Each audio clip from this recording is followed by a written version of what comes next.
everybody.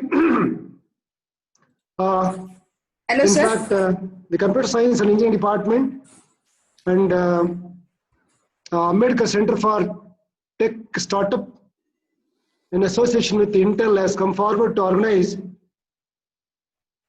a webinar on machine learning and industry practitioners' perspective. I'm very delighted that for the last couple of weeks, various departments have started to organize webinars in their own field.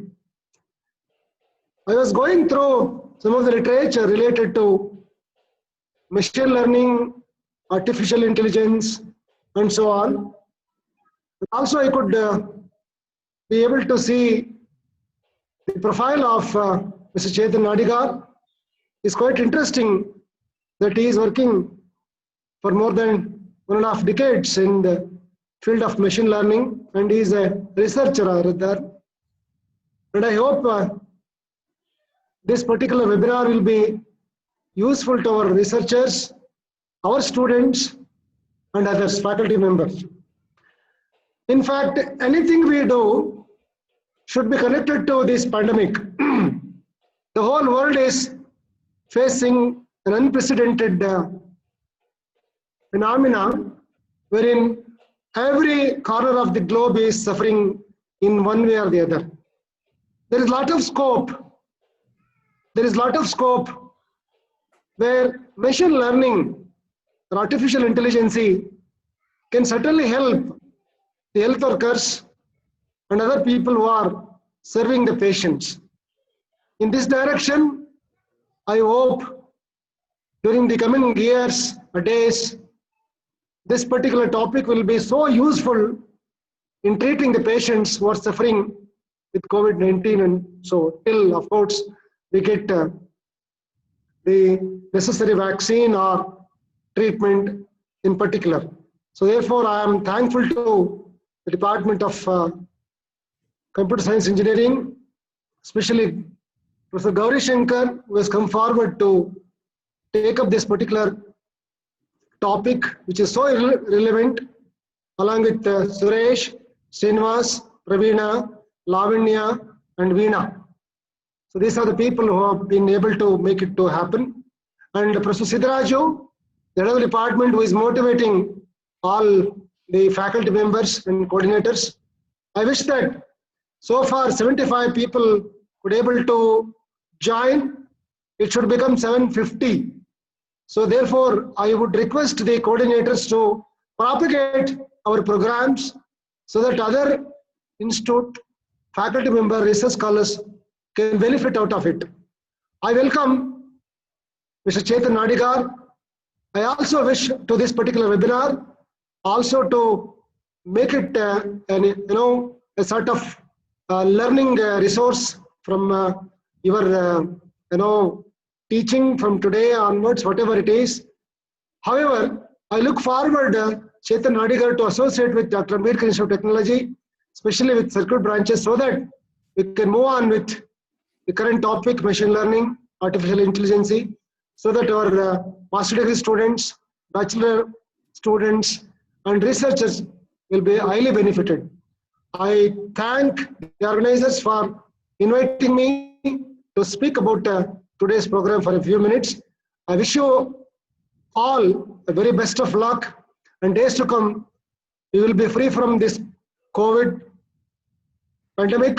Let all our students be available on the campus, and we will be the students, and learning, teaching, assessment will happen continuously as we did earlier. Good luck to all of you. Thank you, Chetan Nadigar. Go ahead with your presentation. Thank you so much. Thank you, sir. Thank you for such an inspiring speech, sir. Now, today we are presenting Machine Learning and Industry Practitioners Perspective webinar to be delivered by Mr. Chetan Nadigar. I would like to welcome our beloved Dean Academic and Professor and Head of the Department, Computer Science and Engineering, Dr. Siddharaju sir, for this webinar. I also welcome all the participants for this webinar. Now, I request Dr. Gauri Shankar sir, Professor, Department of Computer Science and Engineering, to introduce today's resource person, Mr. Chetan Nadigar, who is a researcher in machine learning with Intel Technology India Private Limited. Sir? Gauri Shankar, sir? Over to you, sir. Hello, sir. Thank you very much, ma'am. Hope my voice is audible. Yes, sir. Yes, sir. Yeah. Let me read the bio of Mr. Chetan Nadigar. He works as a researcher in machine learning with Intel India Private Limited. He has about 11 years of professional experience in solving business problems in automotive, surveillance, medical, and semiconductor domains. He predominantly uses machine learning based techniques to build products and solutions. To date, he has published 5 conference papers and he has 2 US patents to his credit. I once again welcome Mr. Chetan Nadigar on behalf of Department of CSE as resource person for today's webinar. Thank you. Thank you, sir. Now, without any further ado, I turn over the session to Mr. Chetan Nadigar. Over to you, sir. Thank you. Thank you, Dr. Lavanya, and thank you, Dr. Gauri Shankar. Thanks for that gracious introduction, and thank you to Principal Sir for some of the inspiring words that he talked earlier. Nice. So I'll just go ahead and share my presentation. So just give me a minute. Gauri Shankar, can you stop sharing? Okay, I can see that now. Yeah. Okay. So, oops. So let's get started. Okay. So, okay, what to expect in today's 90 minutes? I really hope to make it useful for everybody because you've just taken a time out of your lives and come here to understand something. I just hope to make it useful.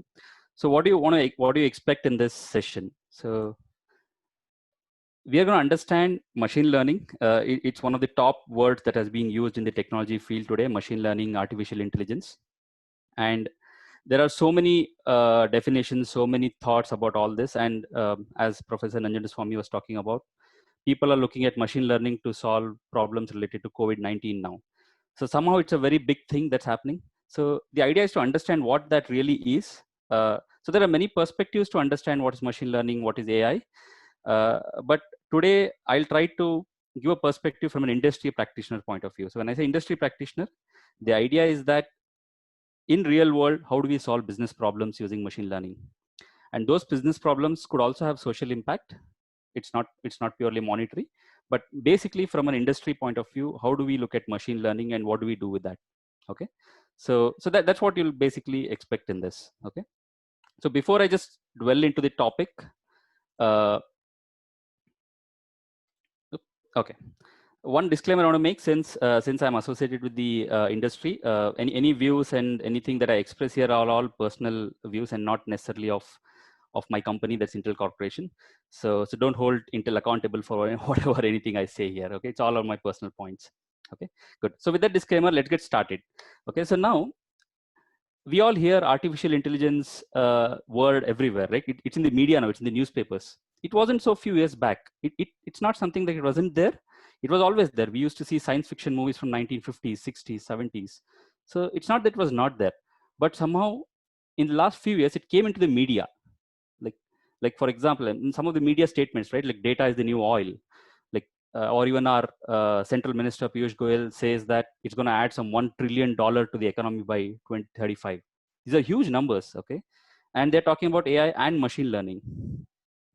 I mean, in fact, if you see Niti Ayog's strategy today, one of the wing of Niti Ayog is looking into how do we make an AI strategy for India.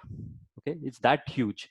So at a national level, central ministers, even the prime minister is talking about artificial intelligence. So something really has happened over a few years. Okay, that's what we have to understand.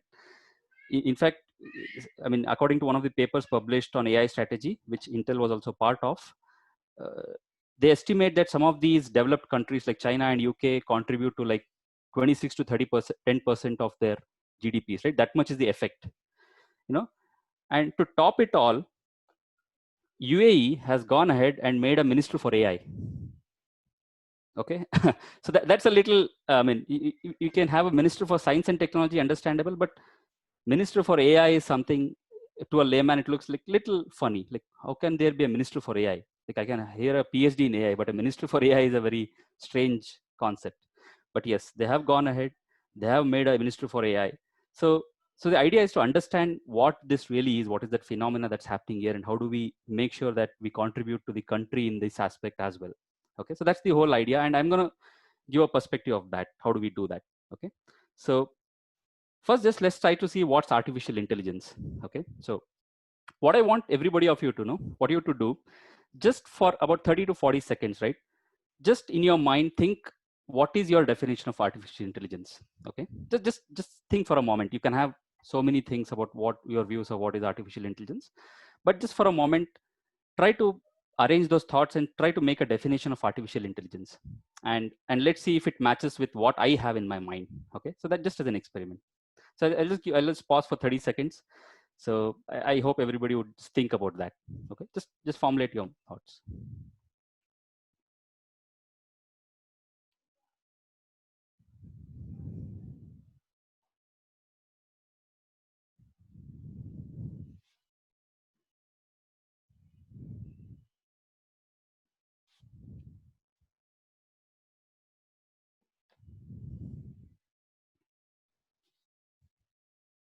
Okay, so here's my answer. I hope I matched with at least one person in the audience. Okay, so the fact is I don't know. And the fact is nobody knows. Everybody has a sense of what is artificial intelligence, but nobody can really define artificial intelligence. And if you look at the web, if you look up the web and try to see if any expert who is talking on artificial intelligence, what do they talk about? It ranges from like that it is something smart, that it has a decision making capacity, it's magic, sometimes to religion and God. It just enters some fuzzy areas of a lot of concepts. Okay, so it's really something that people haven't been able to define yet, but somehow it's been talked about in the industry or in the media everywhere, and it's a big thing. So, but we are engineers, okay? So we can't really work with something that is very undefined. So our job is to somehow define that in some constraints of a problem boundary and then work upon it. So that's an engineering approach. So for the purpose of engineering, let's go ahead and have a definition. And this is just my view of definition. This is my working definition, okay? AI is something, which I don't know what that is. It is something that helps me solve complex problems. Okay, I have a complex problem in hand. I don't know how to solve it. And here is AI, which is something which I don't know what it is, help me solve complex problems. If I can do that, that AI is useful to me. So as Professor Ranjan Swami was talking about COVID-19, finding a vaccine for COVID-19 is a complex problem, right? We don't know how to do that. So the question is, can AI help? So that's the whole point. So AI is something, it is a working definition. It may not be complete in itself. It's not really that it could be exact, but let's keep this for a moment and work with this definition. Okay, so now let's see how people really solved problems over time. I'm just going a little basic to start off with so that I set the right context before I lead into machine learning and all its applications in the industry. Okay, so how humans solve problems, right? Like humans started with building primitive tools, like which could reduce physical labor. Like for in an agriculture field, you have small tools which would help you plow the field. Now the problem with these tools was it wasn't automated, right? You couldn't do multiple tasks at a time, like one after another in an automatic manner. So automation was missing. And to bring in automation, we brought in machines. Okay. Again, this is all very fuzzy topic. It's not exact, but just go with it for a moment. So we brought in machines. So now the machines could automate stuff. That means it could do one after one of processes. And then also it could replicate human skill, right? Like you can just do something with that machine. It kind of does what the human does. So that's about, just give me a moment. I see some chats coming up. I hope to, okay, so we'll take that later, not a problem. So we'll see the chats. I hope that was questions, but okay. Sorry for the disturbance. Okay, so that's how. But then, okay, so these machines, so these machines were custom purpose, right? So you could have one machine for doing one problem solving. You should then have another machine for another problem solving. So that means you got to build plethora of machines. So that's not really an efficient engineering way of approaching problem solving. So next came people build computers, right? So when people built computers, it became a general purpose machine. That means you could take the same machine and use it in different problems. Okay, for example, you see now a drone-based agriculture. Let's say you want to spray some pesticides in the field. It's essentially a computer with some machinery, of course, but at the heart of it, it's a computer. So we built a computer which is general purpose. Hence, we could apply to different problem-solving techniques. Okay, so what made this computer general purpose, right? Just think of it. What made the computer general purpose? It's essentially software, right? So I have a fixed machinery with few things, but essentially the core machinery is the same. You write a software, you can solve a problem. That's the whole idea of approaching problem solving, that you can write a software which can solve that problem and not really build some hardware or a machinery over it. So this concept blew so much over the last few decades that people started applying software to solve problems in all industries, like right from a toy to some banking systems to aeroplanes to healthcare to everywhere. Right? You could build a nice toy with and which has a different software and it behaves differently. You don't need a new machinery per se. Okay, you do need some changes, but at the heart of it, software. So this software-based problem solving and made all these machinery enter what is called as now called as the digital economy, right? So now the digital economy that's being talked about is dependent upon how well the country writes software. Okay, what is the infrastructure to write good software? So, and what is the infrastructure to have those software engineers come up? All these things are becoming very important, and hence you see all in the media and all the people are interested. So this was termed as IT, as an IT revolution. So a lot of processes became IT enabled. So this is how we look at software. Okay, so quickly moving forward, let's see how people write software, right? Like how people write software. Let's at a fundamental level, how people write software. Okay, and that is also called as programming. If we come down to engineering terms, it's called programming. So how do people write programs? So you have a problem in hand, okay, and these problems have some inputs, these outputs, and some constraints. So you view this problem as a system, as a definition of an engineering system, right? You view it as a system. And a system has inputs, outputs, and a constraints. And once you have that, there is a software engineer, okay, who would look at all these problems, all these things in the problem, the input, output, and constraints, think a lot, uses his brain, uses his ability to understand what the problem is, and then writes a program. Right? This is at a very fundamental level, and that program is what you want, solves the problem. It takes a certain input and gives out a certain output, and that program solves the problem. So how does a software engineer think of this program? I'm just going to, because this leads to AI and machine learning. So it's very fundamental. Okay. So how does a software engineer think of a problem? Essentially, there are many methods in which he might think, but it might boil down to one of the most popular problem solving techniques is to divide and conquer. Right? You have a problem, you split that into simple problems, and you write simple programs for each one of them, and then you somehow combine all those programs to make it into a big program, and that program essentially solves your problem. This is how the most programming methodologies work. Okay, or a software engineer thinks, how do we, and this is how we approach problems also. Okay, and let's call this as a rule-based programming methodology. Let's name this kind of programming as rule-based programming methodology. Okay, so once we define this, let's see what's the problem with this. The problem is when you have a complex problem. So when you have a complex problem, it is really difficult for a engineer or a software engineer to think, how do I break down this into simple problems? What are those simple problems of that complex problems?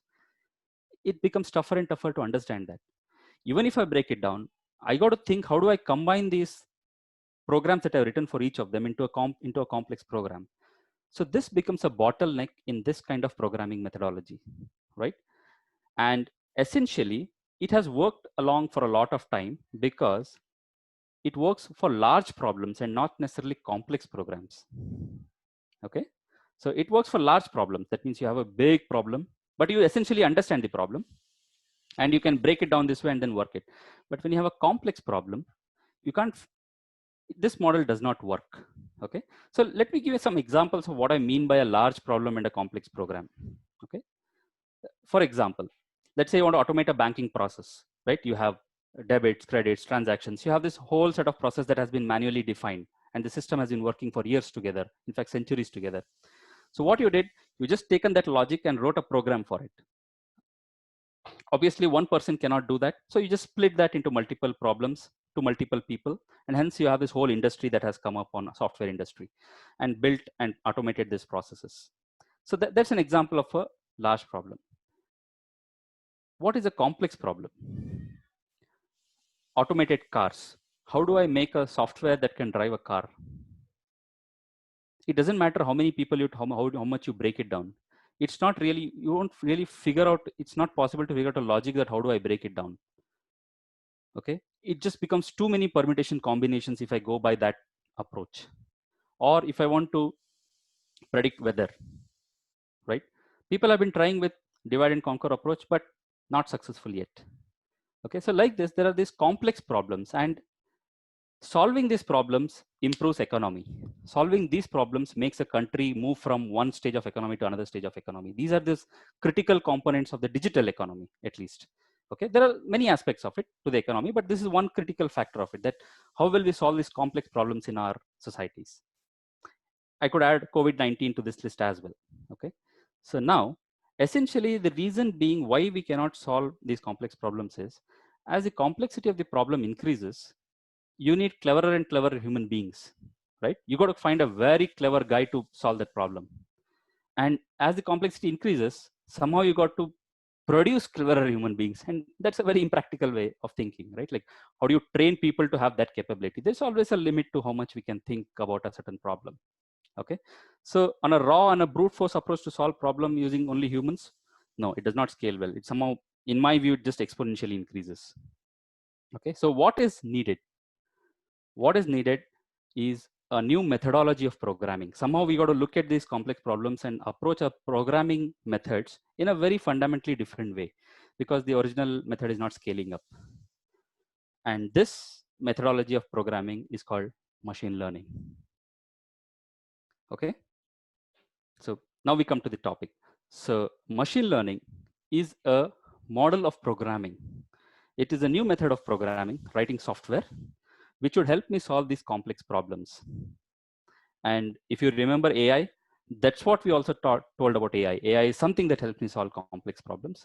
So in essence, my definition, or even most people also talk about this, is machine learning is one of the techniques for AI, one of the techniques to achieve AI. There might be more techniques, but machine learning is one thing that can help achieve AI. AI being a method to solve complex problems. Okay, so this is the definition of machine learning, and let's keep this definition going forward in the whole next 90 minutes, so that we understand the methods and techniques under this.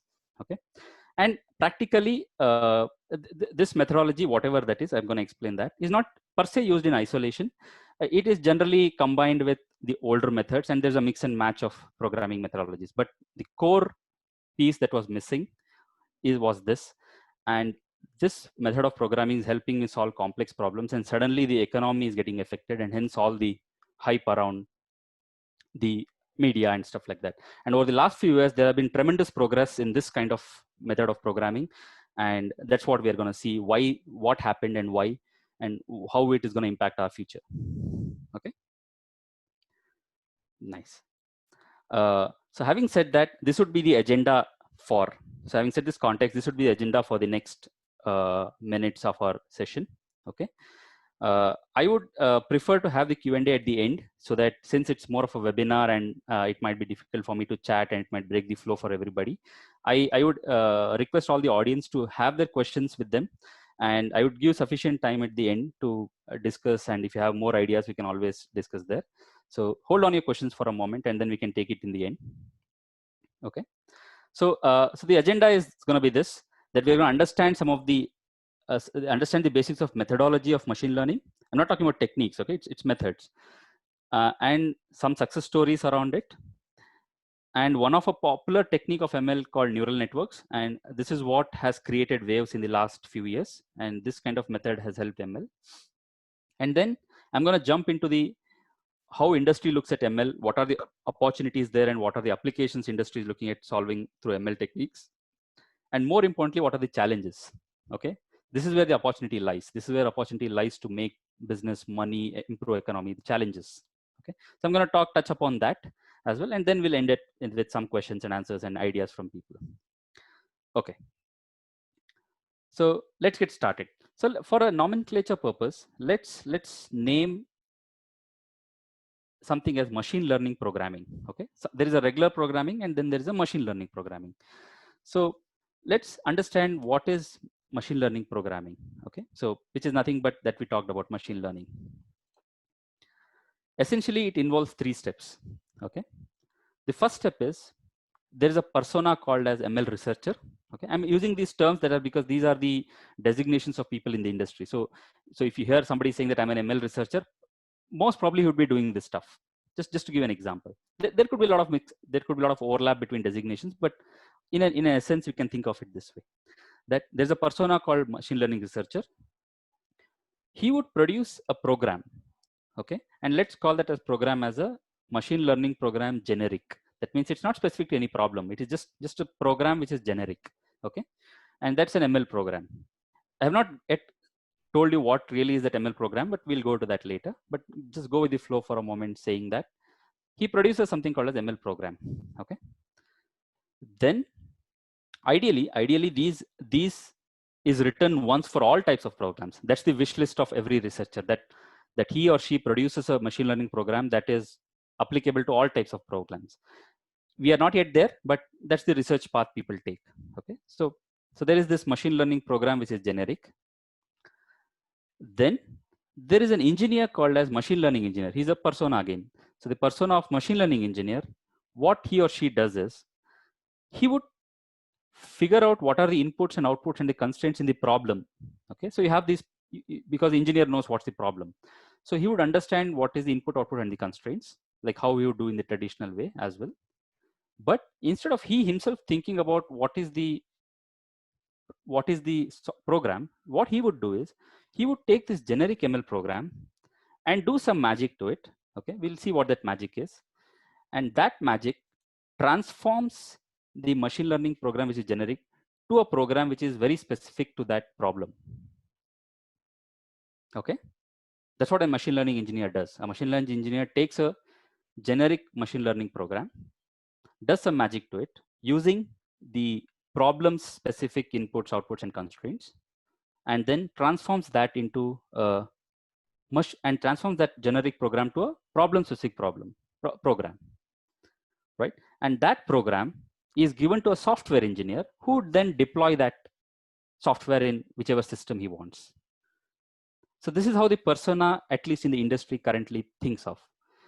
You have different designations. You have data scientists, you have data engineers, everything. But essentially, these are the 3 core parts of machine learning in the industry. This is how the industry is looking at dividing the work: ML researcher, a machine learning engineer, and a software engineer. Okay, so this is how the steps of machine learning work. Okay, it all looks little confusing for a first time. Let's say somebody who understands machine learning, yes, it's straightforward. But somebody who is new to machine learning, it looks little like, does this really work? Okay, I mean, how can something generically transform to a problem? Okay, so let's just go into see some success stories that whether it has worked. We'll then go into the individual methods. So we'll see some success stories where these methods work. Okay, how have they worked actually? So if you see now, some of the things that we really see in our day-to-day lives is, and one of the biggest application is speech recognition, right? So we are now built interfaces with any machine. We could command the machine, it could recognize us, it could translate from different languages. In fact, even if you speak in a mixed language, like how we speak, at least in India, right? Nobody speaks one language. It's a mixture of Hindi, English, Kannada, Malayalam, like sometimes 3 to 4 languages also, at least 2. So the capability to understand and translate these languages and writing software for that is a very complex issue. But machine learning technique, the programming method that I told, has really solved these problems. And you can see in these examples that we see in day-to-day life, right? Like Cortana, all these chat box. We have Alexa Alexa is, I guess, Amazon. Yeah, Amazon, right? Google Assistant. So, and if you go to any website now, there are chat bots, and really to start off with, there is no human at the back. There's some software that's interacting with you. So writing those softwares, building those softwares has been possible through this kind of programming methodology, the machine learning methodology. Okay. In fact, if I just go a little academic, okay, so there is this competition called as ImageNet that happens, where the idea is to, if you're given many images and it contains 1,000 categories of objects in it, like ranging from day-to-day objects like table, chair, laptops, mobiles, mouse, even animals, like there are 1,000 categories. So the idea is to write the software to which if I give the image, it should recognize what objects are there and where. Okay, or let's say what objects, which object is that. And if you look at this graph, okay, over the years, it's a very popular competition. The top 5 error, that means whatever object the software says, it's in the 5 possible, I mean, it throws out 5 possible options for that image, and the correct answer is one of them. So that's called top 5 error. So the error rates have very decreased, so like 0.16%, 16% rather. Okay, but what happened was around 2012, you see a big drop from 26% error rates to drop to 16%. So something happened around 2012, which enabled researchers to get this kind of accuracies or error rates on this ImageNet.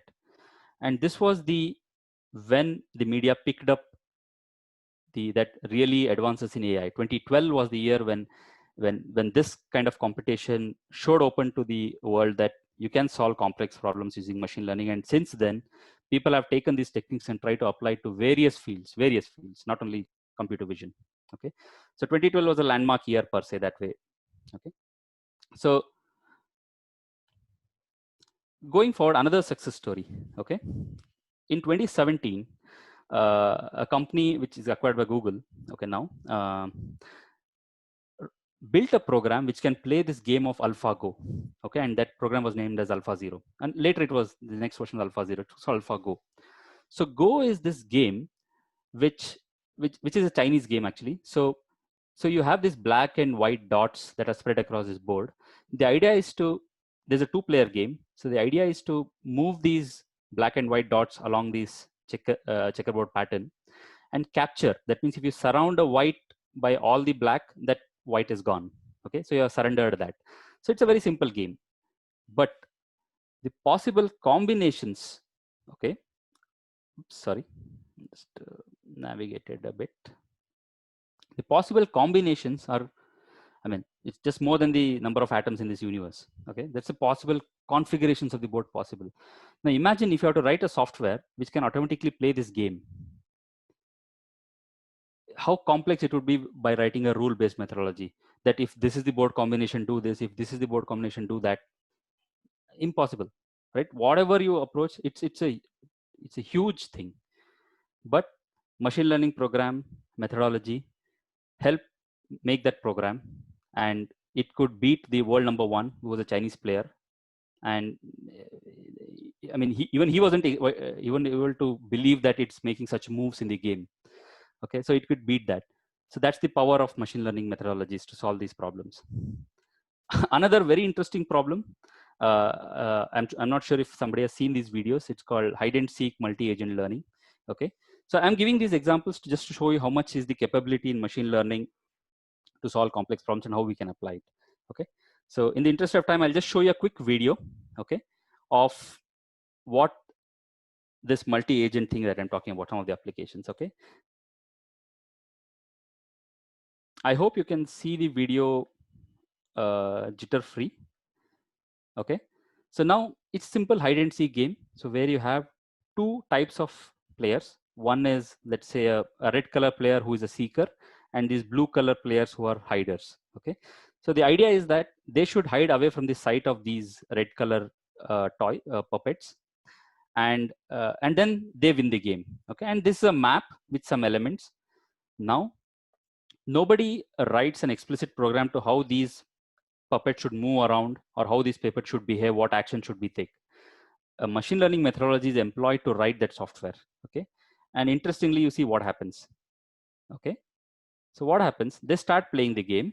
Okay, so whenever the red guy sees the blue guy, okay, the blue guys lose the game. Okay, so they quickly got to learn how to hide. Okay, right. So what happens after some time? Okay, so as the program evolves, as the methodology evolves, okay, then the hiders find a solution. Okay, again, this is not explicitly programmed. They figure out there are boxes. I can block my entrance to my room, and hence these guys cannot come in. Okay, so this is the logic that they figure out. Figure out means the program evolves to have that logic, and now that's it. So these guys cannot take it. So the blue guys start winning the game. Right now, the red guys have to figure out how do I break this logic. Okay, and the program evolves. Okay.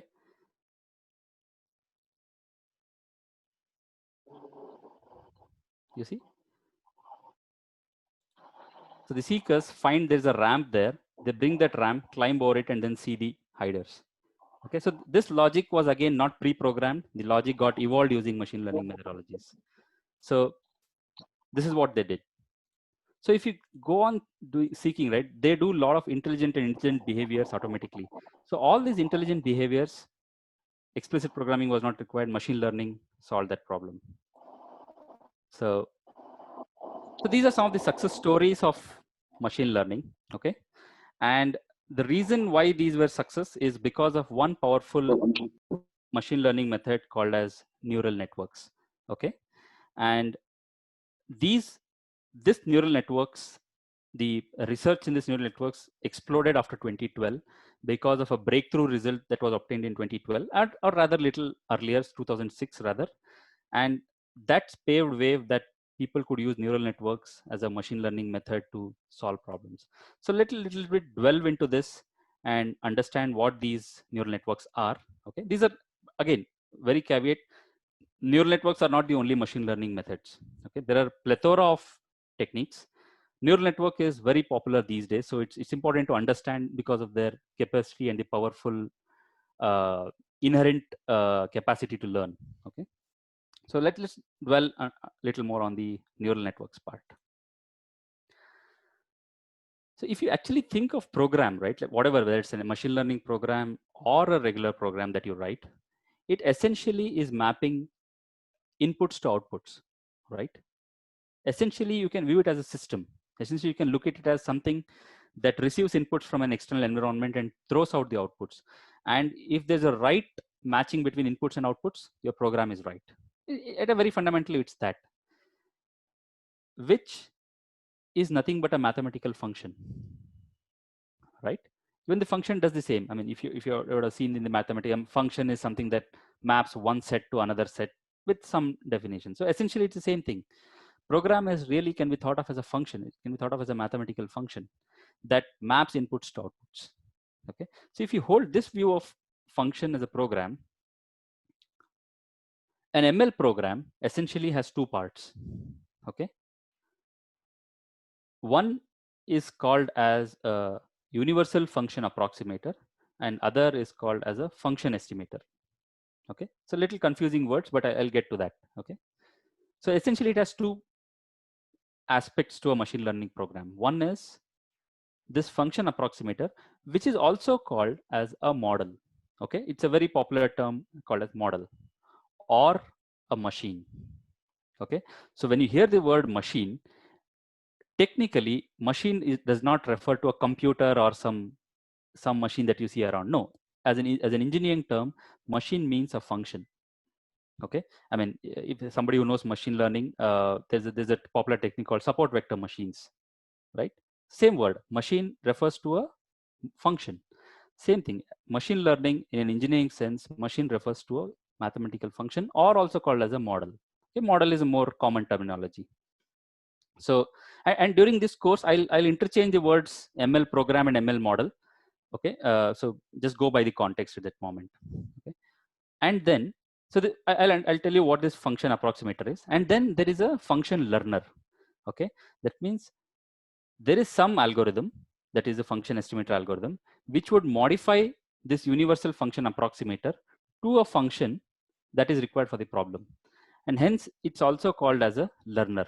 It's a misnomer. It can be a teacher, okay, per se, but it's okay to say it as a learner. So this is where machine learning comes into picture. The machine learning means a model, and I'm transforming that model to some problem specific form through some learning method, and that's called machine learning. Okay. Now, what is this universal function approximator? It's basically a family of functions. It's just one collection of functions. Okay. Why is it why it should be universal? Because I should be able to derive any function from that, right? So when I want to map a function which is very specific to my problem, I should be able to make sure that I have a universal function approximator and somehow modify that or select something out of it or derive from there, whatever, which could help me solve my problem. So it's basically a function family, okay? And that representation of that universal function approximator holds the knowledge to transform input to output. Like how you have a program, like let's say a C program or a Python program written in a textual form, holds the knowledge to solve the problem. Similarly, this function in it, whatever representation, holds the knowledge to solve the problem, okay?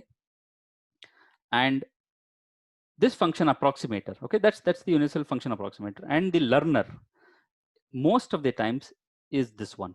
That means what it does is it selects a function or it derives a function from this approximator, see if that solves your problem, okay? And if it doesn't solve the problem, goes up and picks another one. And this process repeats. Essentially, this is the process. So if you do this multiple times, hopefully you'll end up with a function which solves your problem, and hence that is what is your program. Of course, it's not very simple as what I put it, but at a fundamental level, this is what it is. That means you select a function from the approximator, see if it solves your problem. If not, go and do that again. And how efficiently we do that all matters now, okay? Because it's impractical to do it this way, but all the engineering methods of machine learning are derived at looking at how efficiently I can do this step 1 and step 2. And all the ML research are looking at that. What is that? All the mathematicians around the world are looking at what are those functions which act as a function approximator, right? So this is what an ML program actually consists of. So specifically for our talk today, for our discussion today, let's have one type of function approximator, universal function. Though it is intended to be universal, it's not really universal yet. A lot of people are figuring out, and there's research going on to find some universal approximator. But essentially, there are some things which works for a variety of problems, and one is neural networks. Okay, so it's one sort of a UFA. And then there is how to learn these neural networks. When I say learn, we have to compute some parameters of that neural network, or estimate some parameters rather, and through some algorithms called as gradient-based algorithms. So we'll essentially look at this quickly, a little more in-depth in technical, and understand why this has the power to change the economy, and then go ahead into industry view. Okay, good. And this essentially is also nowadays being referred to as deep learning. Okay, so I'll also talk to that. This is again a very popular word, deep learning, and we will see what that really means, and then go ahead with it. Okay, so all this while I've been talking about neural networks, machine learning programming. So let's see how a ML program looks and how a regular program looks, because we're all visual people. We want to see how it looks. Okay, at a high level representation, a regular program is written in some programming language, right? You write that. Let's say this one probably is a Python program, probably. Yeah, it's a Python program, yes. And at a high level representation of this program is written in alphanumeric and symbolic characters, so that it's very human interpretable. I can look at it and understand what's going on. On the other hand, an ML program, again, an example is neural network. You could have different representations here, but a neural network looks something like this graphically. Okay, so both might encode the same knowledge. Okay, both might be doing the same stuff, but the representation is different. An ML program looks something like this. It's just a collection of numbers. But a regular program is alphanumeric, textual, and written in a way by the human. Okay, so this is how an ML program and a regular program looks like. Okay, so let's go and understand a little bit about this representation. Okay, so when people write neural networks, people write it in this way. They put some circles and draw some lines which connects them like a spider web and represent it. Okay, I'm not going to very details of neural network just in the interest of time, so that we quickly move to the industry things. I'm just keeping it very basic. Okay, so we typically a neural network has 3 layers, what is called as input, hidden, and output. And each of these box, that circles that you see, is a function. Okay, so essentially it is a hierarchy of functions, that like one function, then after another function, that after another function. So if you put these kind of layers of functions, right, there are mathematical theorems which says that you can derive, it becomes a universal function approximator. Okay, so neural network essentially is nothing but a combination of nonlinear functions. Okay, a weighted combination. Why nonlinear? Again, there's a lot of theory to it. I would encourage, there are a lot of material on the web to look at very details of neural network as well. Okay. So essentially, just to quickly give you what is this one neuron. Typically, a neuron looks like this. Typically, okay, you can have different kinds of neurons, but typically in a regular neural network, a neuron looks like this. It is sometimes a logistic unit, okay, or it is nothing but you have different inputs coming into that neuron. There is a weight associated with each neuron, with each input, and then a bias factor, and then you just do a weighted sum of it and then pass it through a nonlinear function, you get your output of a neuron. So one circle here, see, essentially this is a mathematical operation inside it. Okay, so this is what happens. Again, I'm not going into details of why this is so and all, but you can always look up. There's plethora of very good material on the net. Okay, so this is what is a one neuron. Okay, and essentially whatever these weights, W1, W2, W3, finding out the values of these weights is nothing but what is called as learning a neural network. These values could range between -infinity to infinity, these weights, and finding the right weights takes this neural network to one certain function form, and that's what is the problem solving that you want, right? So training or learning or solving a neural network, whatever the terminology, it all means somehow I got to find out what are the right values of these W1, W2, W3 weights. On all these arrows all these lines that you see which are interconnected, each of them have a weight. So essentially it's trying to find out what should be the weights for my problem. So this is what a neural network training involves. Okay. Now, as we said, machine learning programs hold knowledge, right? So what is the capacity, right, for knowledge holding, right? Like when somebody says that I have a more knowledge, it's also related to that person's ability to understand and hold that knowledge, right? Whatever that really means. Somehow there has to be a notion of a capacity of a neural network. That means the notion of a capacity in a neural network is its ability to model the relationship between input and output. Essentially, complex problems have a complex relationship between input and output, and you got to somehow have a model which has the ability. Of course, ability doesn't mean you can really quickly realize it, but potentially or theoretically, it has the ability that it can model any nonlinear relationship between input and output. Okay, that's the capacity of that's the definition of a capacity of a neural network in a very loose and intuition manner. Of course, there are very sophisticated definitions of capacity of models or VC dimensions and all that, but at a layman language, it's like, what is its ability to model complex? If it's really complex, I got to choose a neural network. If it is very simple relationship, I can choose some other model. So it all depends upon how you estimate the complexity. Okay, so given this notion of complexity, okay, there's a theorem called as universal approximation theorem, which says that with one hidden layer, and if you have sufficient number of neurons in that hidden layer, it becomes a universal function approximator. That means you can derive any function from this by just having this combination of weights. You choose a different combination of weights, it becomes one function. And potentially that combination can give you any function in this universe. So great. So that means for my problem, I take this thing, somehow figure out what are the weights, and I get my function. Okay. But unfortunately, that's not the reality. Unfortunately, there are practical problems to it. And those practical problems are related to what is called as learnability and generalization. Okay. Again, I'll not get into this too much. You can think it of like this. If you have wide neurons on the network, the model somehow does a rote learning, or in Indian term, we call it as a by hearting. It just by hearts the problem. It doesn't really solve the problem.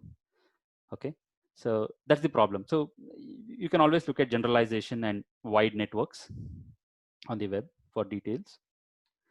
So how people solve this is, people, instead of adding more neurons on one layer, they added more layers. Okay, and this, according to some research, kind of gives you more generalization. That means it can really solve the problem. You can find the hidden patterns, or not find the hidden patterns, encode the latent factors in the problem. Okay, so adding more layers to a neural network, it's called as a deep neural network. Okay, and learning this is called as deep learning. Simple, as simple as that. If you add more layers to network, there's no really a definition of how many layers would make it deep. Some people say if you just add 2 layers, it becomes deep, but general accepted notion is deep means there are hundreds of layers.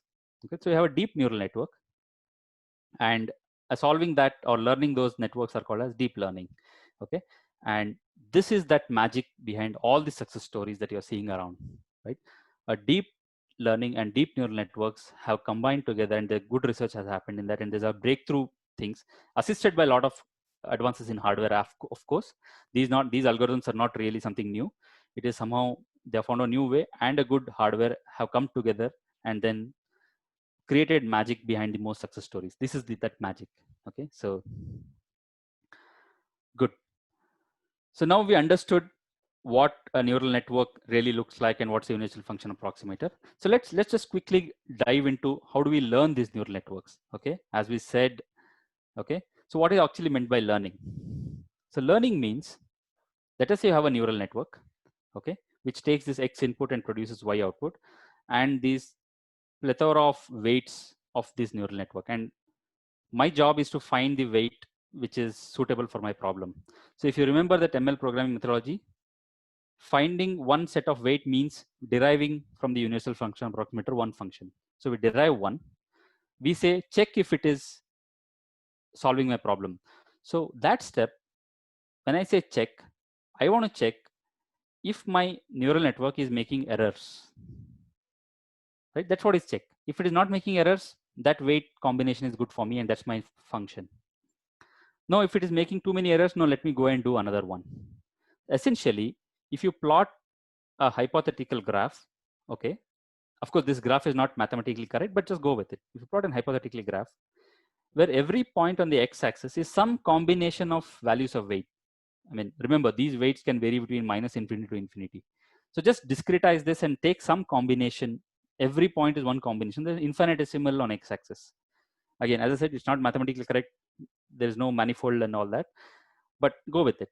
And then on the y-axis, it is about, if you take that combination of weights, how much is my model error?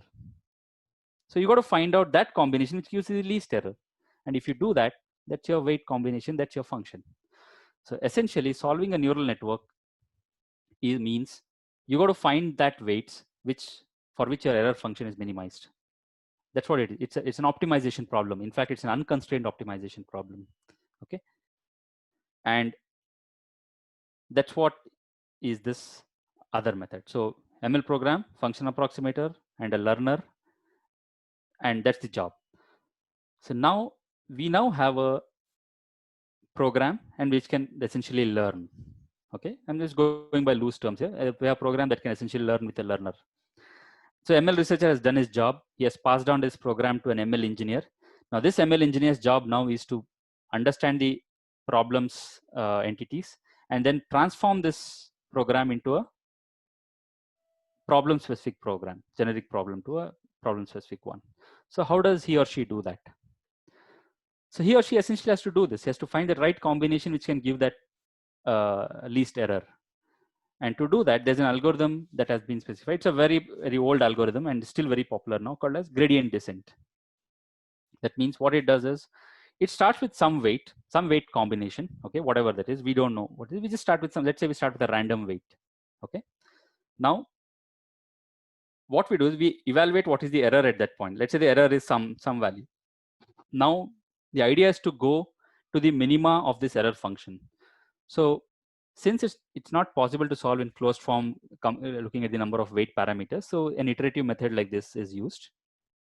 And the iterative method is you choose a weight, start with the weight, and you go to the next set of weights in the direction given by the negative of the gradient of this function. Okay. Again, I'm not going to the mathematics of this too much. Essentially, it's a gradient. That means you have a function, and if you look at the gradient of that function, the gradient always points in the direction of its maxima.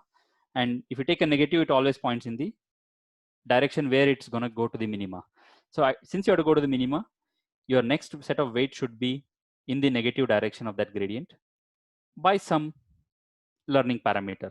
Okay. And if you keep doing this stuff, essentially you'll end up at a point where the error is minimum. Okay. It's a very basic. So this is the gradient descent way of approaching and solving neural networks. Okay. So you start here, then you choose the next one, and essentially you'll come here. And once you come here, you figure out what is the convergence. Convergence is the weights are not changing too much because there's a surface here, or you can also limit by number of steps, whatever. Once you reach there, that's your minima and you get your model. Okay. Since for a neural network, there are so many weights, okay, it's hard, and it's a hierarchy of functions. It's really difficult to have a closed form equation for the error function. So it's usually computed using an algorithm called as backpropagation. Okay. And so this is how neural networks are learned. Okay. Essentially, there are some problems with it. Okay. It's not so straightforward as how we saw. The first problem is, what if the error surface was not the way you saw, not like a bowl, not like convex. Okay. It had all these like wiggly woggly things. Now, if you use the gradient descent and you, let's say you started from here, you end up here. That's all. Because it doesn't rise, it always goes to the minima that's nearest. And it's also called as the local minima, right? It ends up here. But this is the ideal solution because this minima is much lesser than this minima, and it gets stuck here. And that's it. So it's not really an optimal way of solving when you have a non-convex surfaces or error functions. Okay, that's one problem with this gradient descent. Another problem with this gradient descent is this term that you are seeing, right? When you are calculating this error function, right, it is calculated over all the samples. That means, let us say if you have 50,000 samples in your training samples in this code, right? When you're calculating error, basically you're calculating on all 50,000 and then aggregating that error, like a mean error or something like that. So any one step in weight direction, you have to evaluate on all the 50,000, how is it performing? So essentially, it is impractical to do that when you have larger and larger samples. It takes so much amount of time to train and compute. So this is another bottleneck. There are many other things, but I'm just staying at only these two problems. And we'll look at very quickly into how to solve this problem. First is the initialization of weights, okay? And this was one of the reasons why neural networks, even though they were in 1950s, 60s, 70s, there are papers, but it was not really popular because this was one of the biggest bottleneck of weight initialization. You could never get to a local minima. Imagine, I mean, you imagine some of the networks are 1 million parameters. So it's a 1 million dimensional space. And in that 1 million dimensional space, you got to find the minima. Okay, so it was not imaginable. The mathematics did not work out. And even if the mathematics worked out, there was no practically a software or algorithm to really work that out. So a lot of people research was going on. And in 2006, right? In 2006, Professor Geoffrey Hinton from University of Toronto, right, Canada, okay, produced a landmark paper, okay. He gave a methodology with which you can initialize your neural network at a certain point from where you are good and you get good minima from there, okay. So that was his landmark paper. And we'll just very quickly see what was that paper about. That paper was about this intuition, okay. You look at these two sets of images, okay, on your left side and right side. Essentially, you can say the left one are not natural images, right? They are like some synthetic computer generated images. And the right side are what you would see in your universe around, right? The natural images. There is some inherent similarity between images that are on the right side with respect to each other and something with respect to this, right? There is some inherent similarity. You look at an image and you say it's natural. Even though the pixel distributions change, the colors change, everything changes, the textures change, but somehow you feel it's a natural image. One of the So with this intuition, one of the hypotheses that was made was all the latent structures or the hidden structure or latent structure of the natural images probably lie in some manifold of this huge 1000-dimensional or multi-dimensional space. And for individual images, like individual image of a cat, a dog, whatever, somehow lie in the neighborhood. This was an assumption made. This was a big assumption. Okay. And this assumption held true, at least in a lot of cases, at least in computer vision problems. This was made true. So it said, independent of class labels, that means irrespective of the object, all the data can have, the neural network can be initialized with the latent variables, which are related to those, all the class variables. So this was the big hypothesis made. And Professor Hinton produced a method called as restricted Boltzmann machines, which gave a way to initialize these neural networks and hence solve the problem of initialization and go to a better and better optimal minima in the error functions. Okay, so I'm not going to the exact method. Okay, so I'll just skip that in the interest of time. You can always look up this paper. It's a very interesting paper to read to get an understanding of what RBMs are. Okay. Essentially, okay, so that solves the problem of initialization. Of course, it's not fully solved yet. It doesn't apply in many domains. So there are plethora of techniques for weight initialization called as transfer learning and all that, but we'll not go into that. Second problem is the gradients over the training data, right? How much you want. So essentially, I said this is the bottleneck. For that, there's a technique that has been identified called as stochastic gradient descent.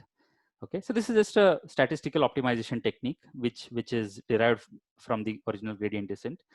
And this technique solves the problem that you don't need to estimate every time over all these training samples. You could do over few samples. Okay, essentially, that is because the gradient or the stochastic gradient is an unbiased estimator. Okay, so it's a statistical unbiased estimator. So if you sample the gradient of the original loss function many times, you would end up with the original one by sampling infinite times. So it's an unbiased estimator. So stochastic gradient descent is a very popular method, and improvements over it to solve neural networks. Okay, and this has evolved into a method called as mini batch learning. Okay, which helps over the plane stochastic gradient. It kind of varies a lot during the gradient computation. It just moves around a lot, and to reduce that, you have a technique called as mini batch learning. Okay, so this essentially helps the ML engineer transform a general neural network, estimate its weights, and transform that to a ML program which is specific to the problem. Okay, and this method, this is also of course referred to as model training. Okay, and then the trained model is picked up by the software engineer, and he deploys it in the actual system where it wants to be run. And from there, the model starts working, and that's called as model inference. So that means once the model, let's say, is put in a, let's say in a camera, okay, and whenever the camera sees this kind of image, it's going to output, say, it's cat, because this model has been trained to detect cats. It has been trained to recognize this pattern. The weights in this model, when they are multiplied with the when the image passes through this network, and the weight multiplications that happen with each of the hierarchy of functions essentially outputs a value which is associated with cat. That's what is model inference. Right. Okay, so now with a success of this, right, came actually from how the architecture of the network was designed, right? The architecture, when I say architecture, I showed you a few neurons that are all connected to each other. It's a very basic view of a neural network architecture. So these are the new age or today's neural networks, which have more than 1 million parameters with different combinations and connections. Like, for example, you have a convolutional neural network, which is architectured in a different way. We have convolution layers, pooling layers. So essentially, any function that can be differentiable can be put into the layer of a network. Hopefully that makes the network more generalized, and you can learn the weights of these networks for any problem you have. Okay. The how to design this architecture still remains the art form, and that's why you need experienced machine learning engineers or experienced people to it's all handmade at the moment. What layer should come after what layer? There is research into how to do that, but essentially in the industry, it's all like somebody, it's an art form. Somebody thinks of what should be the architecture, and then ML engineers use that to learn it.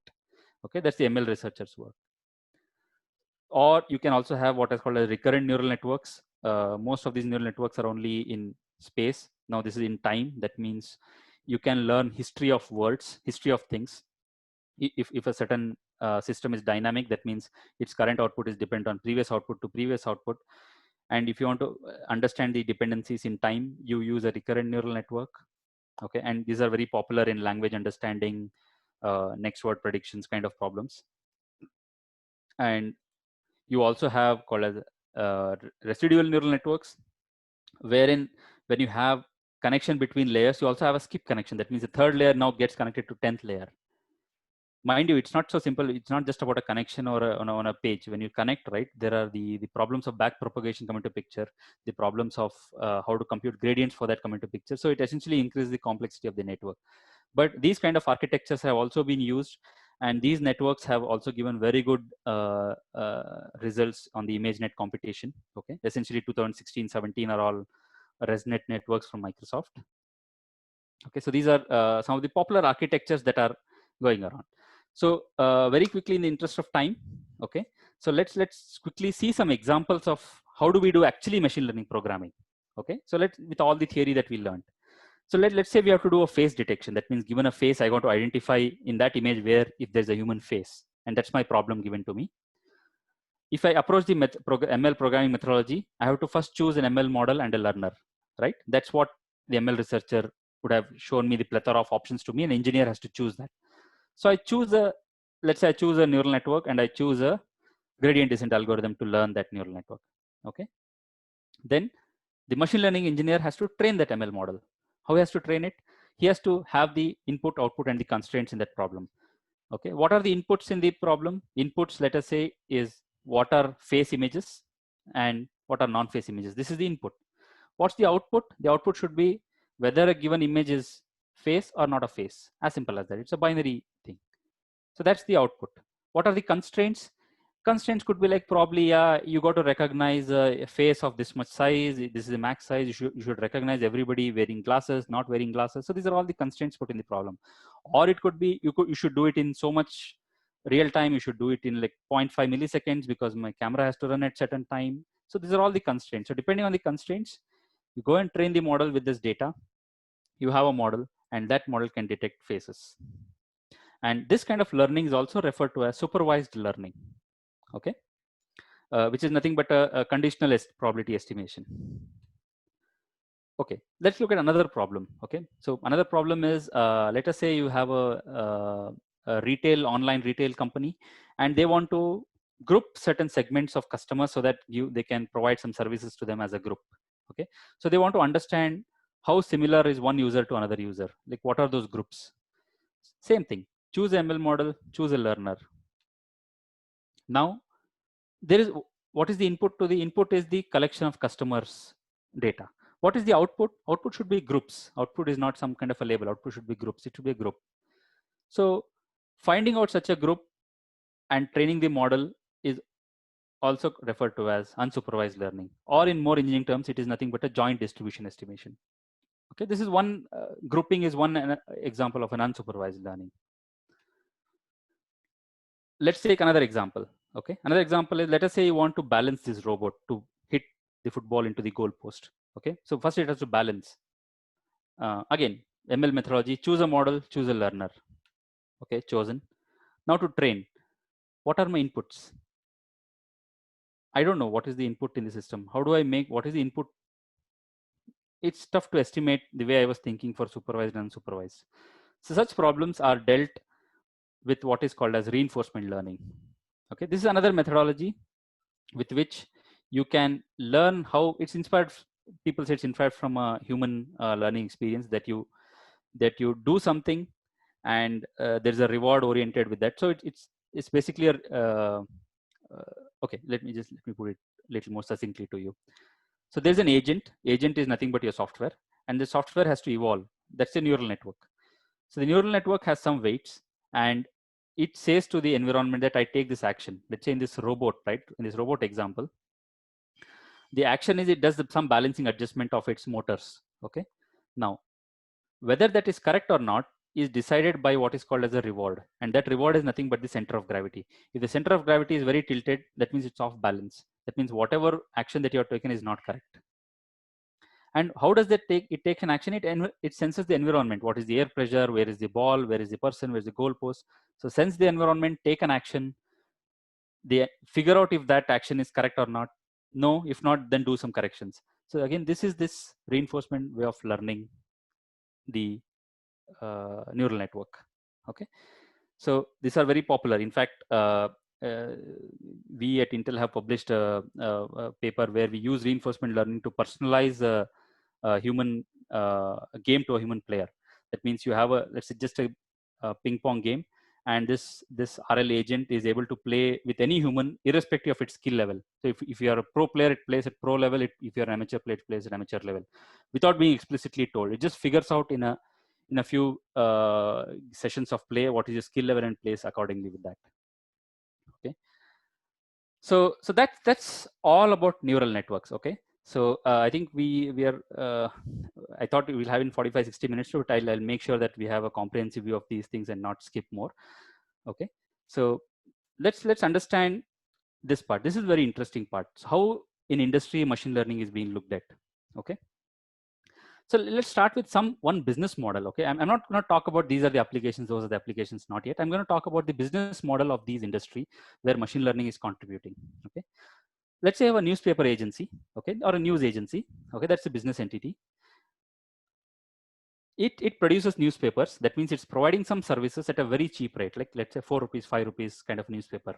Even the printing cost is more than that. So it produces this, and through marketing, it encourages people to use its newspapers. Okay, and essentially makes money by advertising. Again, no rocket science. Advertisers, if there are more people in the reading the newspaper, more the money to the business entity. Okay, this was one of the very popular business models. With digital industry, okay, very interesting things happen. Digital industry, similar stuff. Okay, there is a business entity called Google, just an example, which provides attractive services like search, map, photos, so many services, almost at a free of cost. Right? I don't think very few are paid, and if you want some extra features, you can pay it, but essentially free of service. Google puts money into marketing and incentive to the users to use their services. Now, once these users come onto Google's platforms, the advertisers are interested. But what essentially Google does is it also provides these advertisers with who are your potential customers, because everything is on digital domain. There are a lot of privacy things involved here. I'm not going into it, but it essentially sells that potential information to advertisers, so that these advertisers can now make their targeted advertisements, right? Like you search something on Google, you find tomorrow an ad in your SMS. So essentially they are trying to increase their targeting. Instead of just generally giving an ad and broadcasting it everywhere, they are trying to see who are my users and I can provide them that advertisement so that my return on investment is more. This is what is a very big business model. Okay, again, no machine learning here yet, but this is that next, and hence more money. This is the new age business model. Okay, the AI industry. Okay, a company like Paytm produces a platform to give attractive services. Okay, like digital wallet, bill payments. I mean, they're going to subsidize your bills as well. Okay, so it's providing this platform. It markets its platform through a lot of channels and brings users onto that platform. Okay, this was a model also being followed in the digital industry. I'm just separating out digital and AI just for the discussion purpose here. Okay, now what Paytm is now able to do is, because of machine learning, it is also able to give customer intelligence and insights. It is very specifically telling some behavior about users. It is very specifically telling who your actual potential user is. Okay, these insights are being derived by Paytm and being sold, and hence the advertisers can do an efficient customer targeting, even more efficient than earlier. And this is a very big business model in the AI industry. So Professor Nanjan Snowey talking about the startup cell of AIT, right? Like anybody looking at startup, this is one of the big business models that are being pursued around. Essentially, there are a lot of caveats and changes here and there, but by and large, produce a platform to get people on, get data which gives some insights, use a machine learning model to produce those insights, and then sell these insights and make more money. This can also be transformed to social good. Okay, this is not, it's not purely commercial. These things is also being transported to social good. In fact, Government of India is starting for something called AI for social good, wherein you do this kind of a model where you derive insights, but for social, it's not for commercial. So this model is being played out a lot, and all the new age startups that you're looking at essentially follows here and there about it. Again, very it's not exactly what I say, but you can essentially think like this. Okay, so this is how machine learning is being talked about in the industry. Okay, so now let's quickly get into some of the challenges. Okay, all this looks rosy and nice, but this is where the real stuff comes from. This is where the opportunities lie. Okay, so if you have to build a ML program to derive customer intelligence, okay, like, and to make more money, you need lots of data. And when I say lots, it's really lots. Okay, and sometimes called as annotated data. That means some annotations have to happen, some labeling, some human intervention has to happen into that data. Okay, and this is the thing. That's why people say data is the new oil. This is what it is. That is the biggest bottleneck. Some companies naturally get it. Some have to invest in it because their traditional business models don't help them get their data.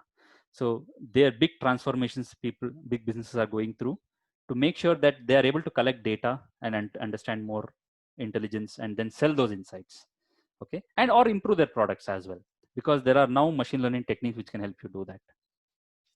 So this is one, data requirements, and data is one of the biggest challenges, and anybody solving these problems, there's a gold mine waiting. Okay, similarly, economical computing costs. These are terabytes of data, petabytes of data. So computing infrastructure is a big investment. So economical way of computing is another challenge and an opportunity as well. Little more technical is generalization. Okay, so you have built a neural network, let us say, which can drive a car. Okay, the problem is you don't really know what it has learned. And there have been examples like on the right side, right? You see these pictures, right? These are called as adversarial examples. So there is a program which could recognize stop images so that the car stops. But if you just put some few, let's say, kind of stickers, black and white stickers over that stop signal, it just fails to recognize that just by changing the small thing. So you don't really know what it has learned. Okay, so that's one big problem with neural networks, generalization. Okay. And since second thing is, since you don't know what is learned, how do we trust it, right? For example, you have a machine, you have a ML which can give out what is the disease of a patient, okay, by looking at all its clinical and diagnostic details. Okay, since that ML model essentially is nothing but a set of numbers, set of million weights, how do we trust it? How do we interpret it? Currently, it's just being addressed by like a scale of testing. You just keep testing and testing for different scenarios to see if it works and fails. But that's not really scale up, right? When you have a complex problem, you can't really test all the possible scenarios. And this is one of the limiting factors, right from government laws to everything, that since there's no interpretability very much, you can't trust it. So, and what if something goes wrong, who's accountable? So all these factors are one of the challenges with ML way of programming. Of course, there are some solutions to interpretability. That means don't use a neural network, as simple as that. Do something else, use something else, use a decision tree, use a knowledge graph. Yeah, there are approaches to do this, but essentially they're not as high capacity models as a neural network. Neural networks is really high capacity, and with data being generated, those are the exciting option to choose. But again, the problem is this interpretability. Next is bias. Okay, somehow these ML algorithms are not fair because they all depend on training data. So if you are trained with a biased data, it's going to give biased results. So the technology is different for you and me, and this is not acceptable. And this is not acceptable from an ethics point of view or from a legal point of view. And this has been a big research in recent years. Next is privacy. Privacy is like, okay, we said we have to give our data, right? So nobody is interested in giving our data. I don't want to give my private data to people. Yeah, they offer me services, fine, but I have big reservations about sharing my private data because it could be misused. So this is a big concern again, privacy. And without data, how do I build a ML model? That's a challenge. And in fact, the GDPR legislation of Europe is one of the biggest things that has happened now. That's why when you visit a website, you see that pop up, right? Like, do you want to? These are my terms and conditions, accept or not. Many big websites do that. That's all because GDPR has been enforced, and there's a lot of thing about privacy. Okay, and to solve privacy, there are techniques called as federated learning. Again, I would not go dwell too much into it, but this is a very popular technique which Google is using now, wherein Google says that don't send me your data. Okay, let me build a model on your machine itself. Okay, so you have individual client machines on the top that you see. I will build a local ML model for whatever service you're looking for on your machine itself with your data. Okay, obviously that model is not powerful because it has been trained with very less data and only of my data. What the federated learning model says is that just give me your models, don't give me your data. Whatever model that you have built on your machine, just give me those models. So I collect all these models, do some magic here called as model aggregation, and send you a global model. This global model incorporates essence from every client without getting their actual training data, and is able to build a model which can provide that powerful, which can give it the right accuracies or whatever measure of performance to each of these clients. So this is becoming a very popular way of model building. And in fact, this has been deployed in the Google Gboard. So when you do a next word prediction, the prediction models have been learned using federated learning. This is what Google has been advertising. Okay, and it has so privacy aware machine learning. That means no private data being sent, only client data sent. So essentially at the back end, there's an algorithm called as federated averaging, which is essentially a distributed SGD. Okay, and there's this paper on federated learning you can go read up, where it shows the exact algorithm between server and client. Very simple algorithm. And of course, there are some challenges of non-IID data and all that, but then you can always look up to this paper and see what's the algorithm. So where you see that to the cloud or the server, we only send the weights and not any data. So this is a very popular. I'm okay to send my weights because there's not really, I can decode the private information from that. So okay to send my weights, I get the services, everybody is happy. So this is a win-win kind of a federated learning model that's being worked upon, and there's a lot of research going on and a push over this. So it's another active area of research in the industry. Okay, and we did also some work on that. We use this, we applied this concept to reinforcement learning and made personalization for. So you can always, if you search my name on Google and something, you get to these papers about using federated learning for reinforcement purposes. Okay, so that really brings to the end of my talk. Okay, and so if there is one takeaway from all this talk that I did for a long, if there's really one takeaway, right, is this notion of what is machine learning. Okay, I want everybody to understand machine learning from a certain perspective. If you search on the web, the first 2 pages of Google talks about, yeah, machine learning is about something where the human teaches the computer automatically learns, the computer learns from experience, it learns from data. Yeah, all that is fine. Nothing is wrong about it. But the problem with that is, if you approach machine learning from that point of view, you would not go really far, right? If you truly want to understand machine learning, there are multiple ways of approaching it. Some people approach it from a statistical learning point of view, but from a software engineer or a computer science engineer point of view, I would like to treat this as a programming methodology, right? So if it has helped me over my last 10-14 years that I think of this as a programming methodology. I view this as, so that when I look at a problem, I see whether it has to be solved using machine learning or not. Because if I can look machine learning, I understand machine learning through this lens of programming methodology. So this is, if there's one takeaway and you forget everything about it, I would I would request you to think about in machine learning in this manner.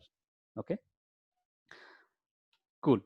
So just as a quick thing for people who want to make some career in ML and then see as a thing, there isn't really called what is called as an ML career. Okay, there's an engineering career. There's not really something called an ML career. Use ML as one of your tools in your kitty. Okay, you should be a carpenter, not a guy who hammers. ML is just a hammer. Okay, carpenter is the guy. You should be able to choose when to use a hammer or when to use a chisel. Okay, that's the analogy I give to many people. If you want to be a carpenter, but don't be a hammer guy. So when people talk about I'm a machine learning researcher, even I call myself like that, but I don't really mean that. Okay, so there is nothing called as a ML career. I wrote that word specifically to highlight that as well. So think of you're an engineer. ML is one tool that you have. Tomorrow you might have another tool. Okay, new tool that has come in. Essentially, that means what it means is you look at a problem, you have to qualify whether that problem is worth solving using ML programming or regular programming or something else. Okay, and if you see that you have to solve a lot of problems with ML programming, math is the backbone. Okay, and programming. Of course, you cannot do away with programming. That's the bread and butter. But math, you got to be strong in math. So you have a lot of plethora of things on the web about what math is required for popular machine learning techniques. So be strong in that, and be strong in programming, and essentially be strong in analytical skills of finding out whether there's an ML problem or not. That would give a good boost to your careers, and that's one of the skills what industry is looking for.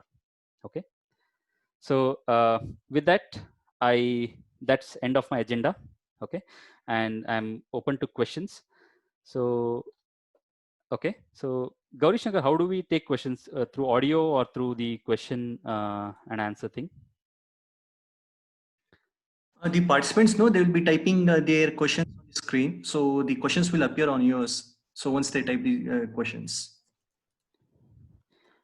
Okay, cool. I got one question. The first question was, can the weights be in negative form? Yes, they can be. They can be in negative.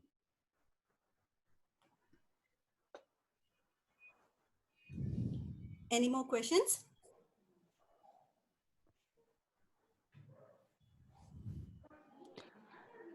How to at all start off with machine learning? Okay, that's a tough question for me as well. Okay, but my thing is, you should start with. Oops, did I reply to that? You talk to. Okay, I think I'll speak to it. Somehow I clicked on live. I should. So I'll talk to Prajwal as well. So Prajwal, the thing is, starting off with machine learning is starts with, I would say, with programming. You should be good at programming. You should understand some math behind it. Then I wouldn't suggest directly jump into some tutorial. Try to solve problems by yourself. Okay, let's say regression problems, classification problems. Try to solve these problems. Try to code these problems yourself. Okay, so when you write these small programs about these machine learning techniques, you start to get that experience of confidence about machine learning. Point number one. Point number two, attend as many lectures or video lectures by different experts, because they don't talk about technique per se. They talk about how to think in machine learning terms. Okay, and that will become critical for you. So that's second point. And the third point is the regular courses. Yes, they're good to take, but don't overly be associated with what you know in terms of techniques. Try to get the methodology first. Try to see if there's a problem around you that you can solve with machine learning. Set that kind of thinking in you. I'm sure that will give you a good start to machine learning. So hope that answers your question, Prajwal. And then I have a question from Chetan Kisi. Can we use any simulation tools?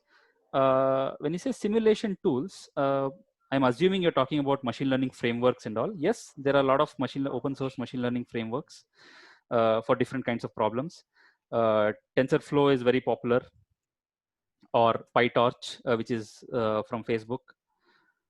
TensorFlow or Caffe, okay, or PyTorch.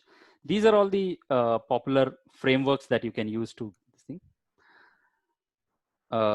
As you said, the machine learning, okay, I have one question before, which is the best method to learn neural networks? The best method to learn neural networks is to write programs for back propagation, okay, gradient descent, and understand basic multi-layer layer neural networks, and not go to deep learning as it is. Don't jump into a video lecture on deep learning. No, that will not give you the right basics. Okay. Another question, as you said, the machine learning is kind of complex solving problems. I would rather answer all of them by audio, I mean, through audio rather than typing. As you said, the machine learning is kind of complex problems, but you can't, as you said, the machine learning is kind of solving complex problems, but even it's complex to understand. No, it's not really complex to understand. It takes a certain amount of time and investment of your time and your mind space into it. It's not really complex. Okay, so it appears complex to start off with, but it's really not. If you understand and break it down, if you think of it, it's much more simpler than what you are thinking at this moment. Okay. Can we expect any future webinars? Hopefully, yes. We'll see. Okay. Should we be really strong in data structure algorithms, or is it algorithms are completely different from those? Again, so the data structure algorithms or algorithms that you really hear in computer science is not the algorithms I was referring to. Yes, data structures are important, because if you have to write a gradient descent algorithm which can access 1 million records, you can't probably do it by keeping it in an array. So you need powerful data structures to hold that data. So yes, basic software engineering is a part of ML programming, and those are important. But from the point of view of understanding the mathematical techniques of machine learning, may not be so much, but from an efficiency point of view, improving the performance and improving the time latencies, yes, they do hold importance in machine learning as well. Okay. Next question is, can you please suggest mandatory mathematics topics to start off with ML, like probability et al? I would suggest my answers would be same as what you find on web. Okay, linear algebra, probability, optimization theory. Okay, so or Bayesian networks and things like that. So my thing is that it's really hard to put a caveat on what is really the mathematics needed, because that might evolve.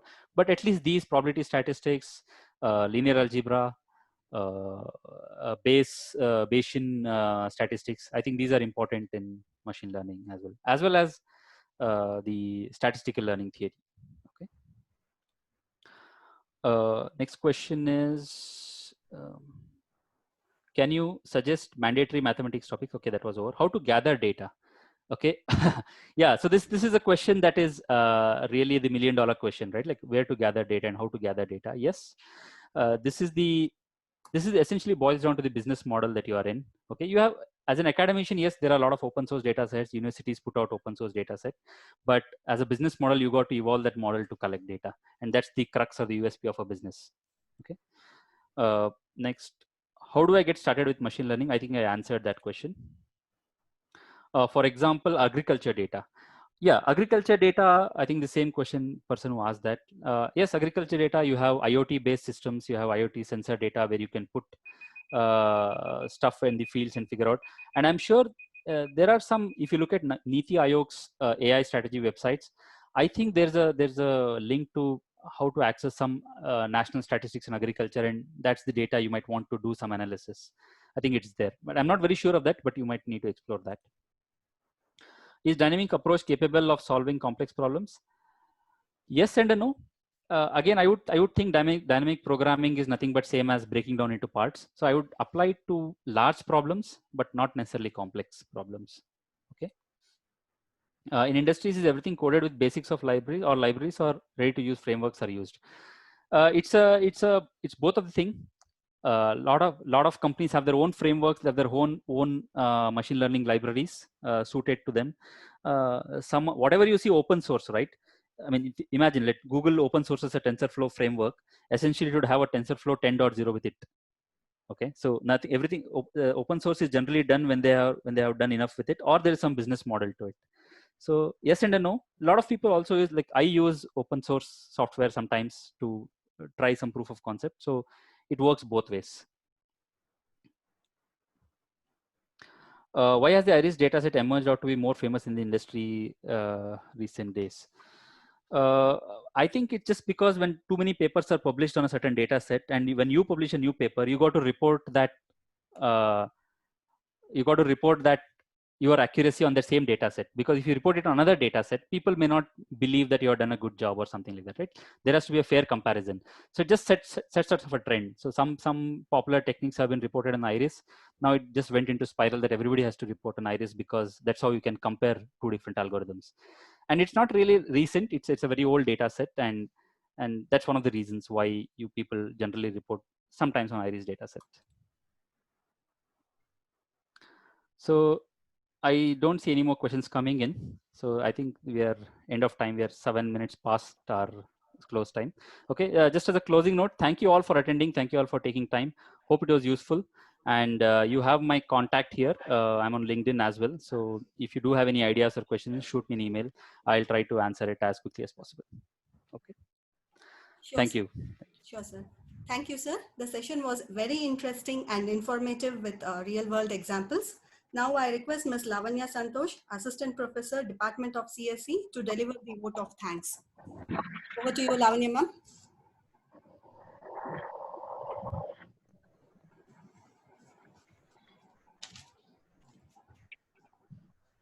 Ma'am, are you there?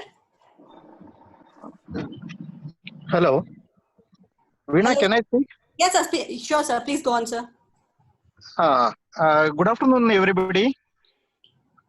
This is Dr. Siddharaju, Head of the Department of Computer Science and Engineering and Dean Academic Dr. Ambedkar Institute of Technology.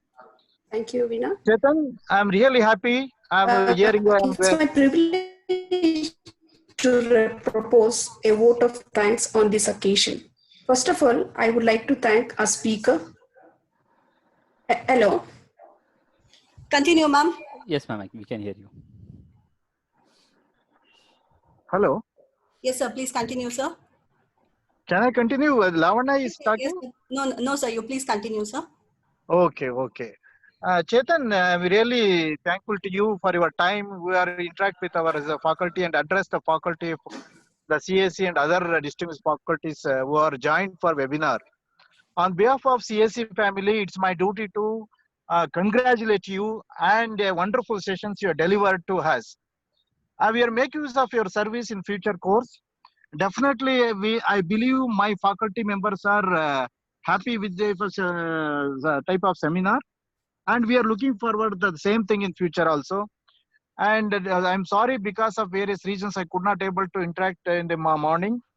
Now that's why I'm coming now to interact with you people. I hope you are all enjoyed and make use of this best facility. And it's my duty to also to congratulate all my faculty members who have taken this initiation, especially Dr. Gauri Shankar, Dr. Gauri Shankar, Srinivas, Suresh, Lavanya, Veena, and other distinguished professors my department. They have taken this work, initiated and successfully completed. Thank you one and all for your best time, and I'm looking for the future. On behalf of, once again, on behalf of CS family, I'm really thankful to you, Chetan. I'm really grateful to you. Thank you one and all. Thank you, sir. Thank you very Thank you, much. sir. I request Ms. Lavanya Santosh to deliver the vote of thanks. I think she has dropped out, ma'am. You please. Sure, sir. Sure, sir. So first of all, I would like to thank our speaker for making this webinar very interesting and meaningful with real-world examples. I like to thank Dr. Siddharaju sir, Dean Academics, and Professor and Head in this of Dr. Ambedkar Institute of Technology. I also wish to express my gratitude to our principal, Dr. C. Nanjundaswamy, for providing encouragement and support. I would like to thank all the organizers for organizing and making this webinar a success. Once again, I thank all for your cordial cooperation and for joining us today. And definitely we'll be seeing you next time. Thank you. Thank you all. Thank you, Thanks, sir. everyone. Okay, goodbye.